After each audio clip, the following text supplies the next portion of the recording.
Hello friends, welcome to my YouTube channel. और आज की वीडियो में दोस्तों हम बात करेंगे जैसे जैसे साइबर अटैक्स बढ़ रहा है, जैसे जैसे अपना इंडिया डिजिटल बन रहा है, वैसे वैसे साइबर अटैक्स से बढ़ते जा रहे हैं। लोगों ने मोबाइल चलाना सीख लिया है, लेकिन उनको अभी ट्रेन करने की ज़रूरत है कि ये साइबर अटैक से कैसे बचा जाए। ठीक है, जैसे कि आप सिंपल वर्ड्स में हैकिंग भी बोलते हैं। आपका कोई पैसा चुरा लिया, आपका ऑनलाइन ट्रांजैक्शन कर लिया, राइट। तो इन सब चीज़ों से कैसे बचा जाए, तो आज मैं उन सब चीज़ों को एक साथ लेके आपके पास आया हूँ। और तो सबसे पहले होता है मोड ऑफ हैकिंग, ये कितनी तरह से हो सकता है ऑनलाइन। तो सबसे पहला जो टेक्निक है वो है फिशिंग थ्रू लिंक। पहले मैं बता देता हूँ, फिर से मैं सबको एक एक करके इलेबोरेट करूँगा, राइट। तो पहला हो गया फिशिंग थ्रू लिंक, ठीक है। दूसरा हो गया knowing your personal details, mobile application, ठीक है, ये भी एक बहुत कॉमन थिंग्स है। और थ्रू QR कोड, जो कि आजकल बहुत ट्रेंडिंग चल रहा है कि लोगों को पता नहीं है कि QR कोड के थ्रू भी पेमेंट्स हो जाती है। और आप पेटीएम से करते होंगे, बट बात करते हैं इसके बारे में आगे। तो सबसे पहले बोलते हैं कि फिशिंग थ्रू लिंक, मतलब सबसे पहले बात करते हैं फिशिंग जो होता है वो लिंक के थ्रू क्या होता है, फिशिंग क्या होता है। सबसे पहले मैं आपको ये बताऊंगा, ठीक है। फिशिंग क्या होता है? Make similar page of any famous website like Google, Facebook और एनी ऑनलाइन शॉपिंग वेबसाइट।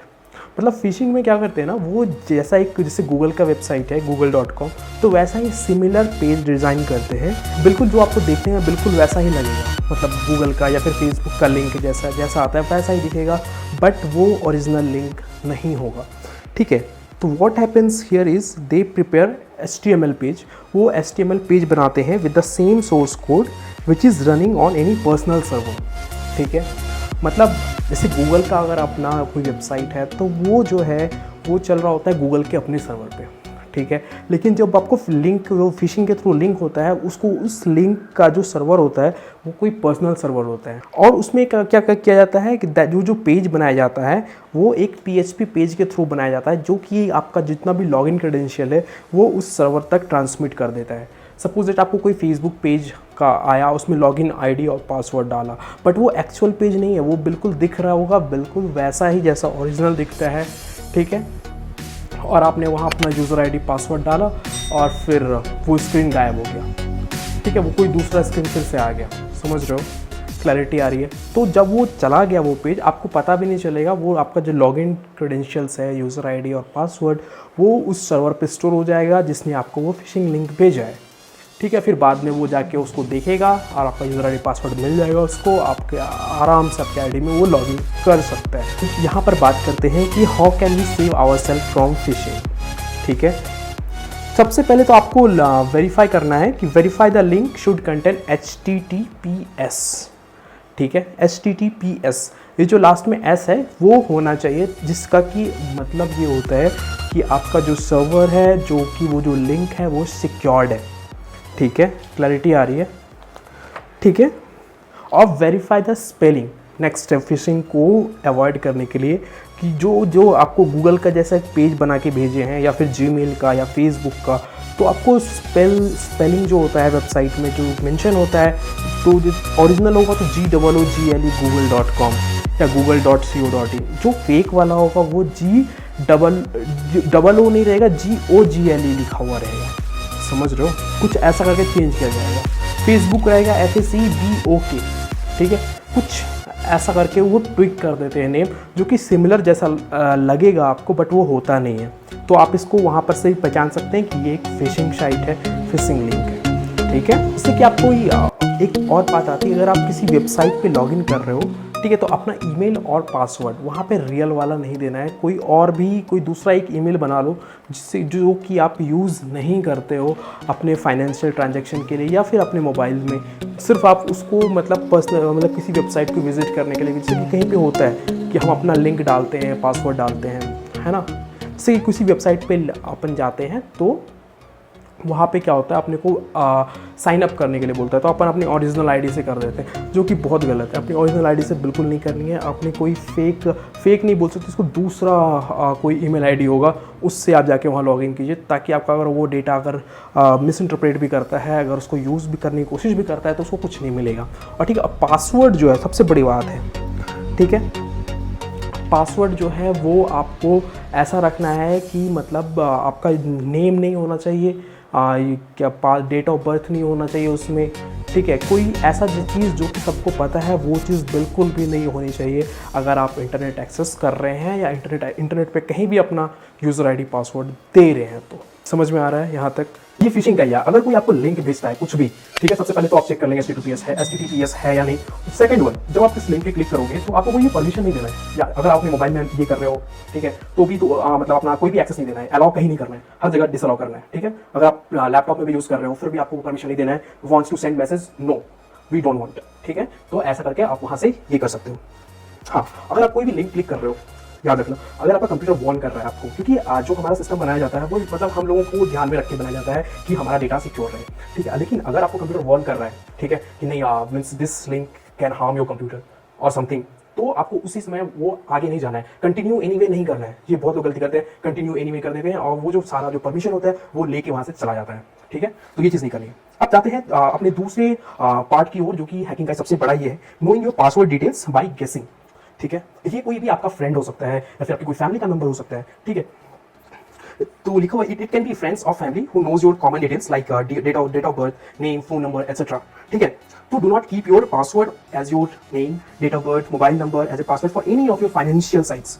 अगर आप नेट बैंकिंग या कुछ भी कर रहे हो, ठीक है, जहां पे आपको पासवर्ड क्रिएट करने की जरूरत है, जहां पे आपका बैंक डिटेल्स या फिर आपका फाइनेंशियल थिंग्स मतलब मॉनिटरी थिंग्स इंक्लूडेड है, वहां पर जो है आपको इन सब चीजों का यूज नहीं करना है। अपना नेम, डेट ऑफ बर्थ जो सबको पता है वो बिल्कुल भी नहीं यूज करना है, फोन नंबर बिल्कुल यूज नहीं करना है। इन रादर देन आप कुछ ऐसा चीज यूज कर सकते हो जो कि लोगों को गेस भी नहीं कर पाए। सपोज कोई पंकिन 5 4 3 2 1 ऐसा करके कुछ रखा, तो ये गेस करना मतलब थोड़ा मुश्किल हो जाता है, ठीक है, क्या पासवर्ड होगा क्या नहीं होगा। तो इस तरह से आप अपने पासवर्ड कस्टमाइज करके रख सकते हैं, ठीक है। तो ये एक चीज है। बढ़ते हैं आगे की तरफ, ठीक है। ये जो अटैक्स है, अटैक्स को और कैसे कैसे कर सकते हैं। अगला क्रम आता है इंस्टॉलिंग मोबाइल एप्लीकेशन। जैसे कि मैं आपको स्टार्टिंग बताया, ये भी एक मोड है, ठीक है। तो इसको क्या करना है, अगर कोई भी आप मोबाइल एप्लीकेशन इंस्टॉल करते हैं, सबसे पहले तो आपको उसका चेक करना है, do not install any unverified mobile application. तो ये चीज आप कैसे चेक करेंगे, ठीक है। तो इसको चेक करने के do not install any unverified mobile application, always try to install application with editor's choice. तो जो एडिटर्स चॉइस, अब ये बात लोगों को समझिए, एडिटर्स चॉइस होती क्या है, ठीक है। एडिटर्स चॉइस इसको बोलते हैं जब जैसे कि आप गूगल प्ले स्टोर में जाओगे, ठीक है, तो कोई भी एप्लीकेशन इंस्टॉल करोगे तो उसके नीचे उसकी रेटिंग दी होती है।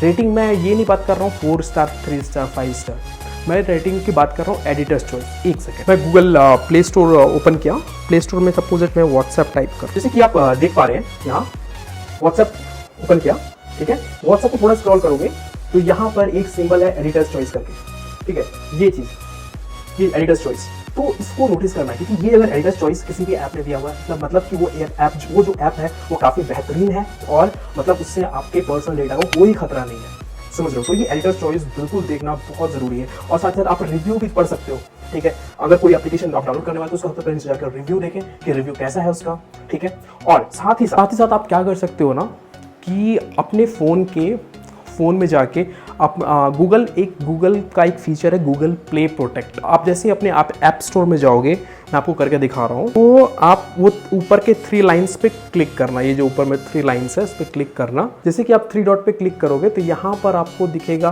प्ले प्रोटेक्ट, ठीक है, देख पा रहे हो। तो इस पर क्लिक करोगे तो ऐसा करके कुछ आपको दिखाया जाएगा कि नो प्रॉब्लम फाउंड, ठीक है। गूगल प्ले प्रोटेक्ट ऐसा शील्ड का सिंबल होगा, 3 लाइन्स पे क्लिक करोगे अगर अपने प्ले स्टोर में, तो ठीक है, समझ में आ रहा है।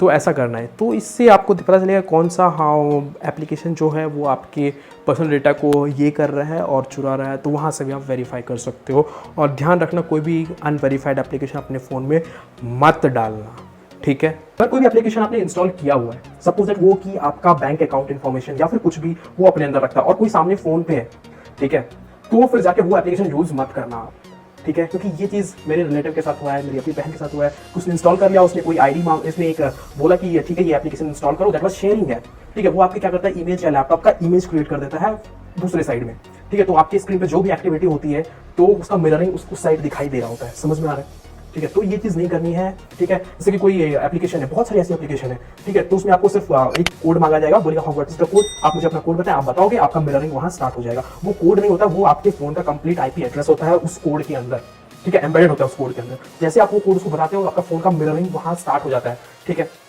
तो ये बिल्कुल नहीं करना है। कोई भी एप्लीकेशन यूज कर रहे हो फाइनेंशियल रिलेटेड, चाहे वो पेटीएम हो या फिर कुछ भी हो, गूगल पे हो या फिर फोन पे हो, तो सामने कोई फोन पे कोई बंदा नहीं होना चाहिए, ठीक है। तो ये बात का बहुत ध्यान रखना है, क्योंकि ये चीज का फायदा बहुत सारे साइबर अटैक्स, साइबर क्रिमिनल्स जो है वो यूज कर रहे हैं, तो इनसे आपको बचनी है, ठीक है। जो अगला आता है जो होता है थ्रू QR कोड पेमेंट्स, जो कि बहुत आजकल चल रहा है कि वो आपको फोन आती है, हेलो सर, हाँ मैं यहाँ से बोल रहा हूँ, वोडाफोन से बोल रहा हूँ या फिर पेटीएम से बोल रही हूँ, और आप अपने क्या कहता है पेटीएम ऑन की, वो क्या बोलेंगे ना ऐसा करके, तो वो QR कोड से आप बोलेंगे कि आपको रिसीव करना है, सेंड पेमेंट्स करना है, ठीक है। आपको एक QR कोड भेज देंगे तो इस QR कोड को भी अगर कोई आपको बोलता है ऑनलाइन पेमेंट करने के लिए फ़ोन पे, ठीक है, कि मेरे QR कोड से पेमेंट कर दो, तो मत करना वहाँ, ठीक है। अनटिल अनलेस वो वेरीफाइड वेबसाइट होगी लाइक पेटीएम और समथिंग, तो फिर जाके आप कर सकते हो। मैं आपको एक एग्जांपल दिखाता हूँ। ये पेटीएम अपने स्कैनर ऐप खोला, ठीक है, और यहाँ पे दिख रहा है शो पेमेंट कोड, देख पा रहे हो नीचे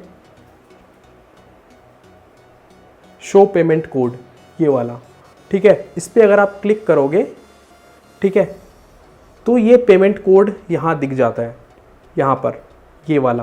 तो ये अगर किसी के पास चला गया तो मतलब आपका अकाउंट खाली हो सकता है, समझ रहे हो। जो भी उसके अंदर रखा हुआ है, अगर पेटीएम में कैश पड़ा हुआ है तो फिर आपका वो चला जाएगा, ठीक है।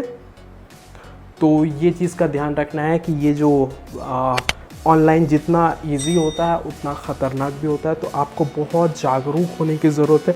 अगर आप जागरूक नहीं होते तो आपका पैसा कोई भी ले सकता है, आपको कोई भी मूर्ख बना सकता है, आपकी प्राइवेसी को कोई भी अटैक कर सकता है, ठीक है। तो ये वीडियो उम्मीद करते हैं दोस्तों आपको पसंद आएगा, और हेल्पफुल लगा तो प्लीज़ चैनल को सब्सक्राइब करना, सब्सक्राइब तो बेल आइकन जरूर दबा देना, और मिलते हैं जय।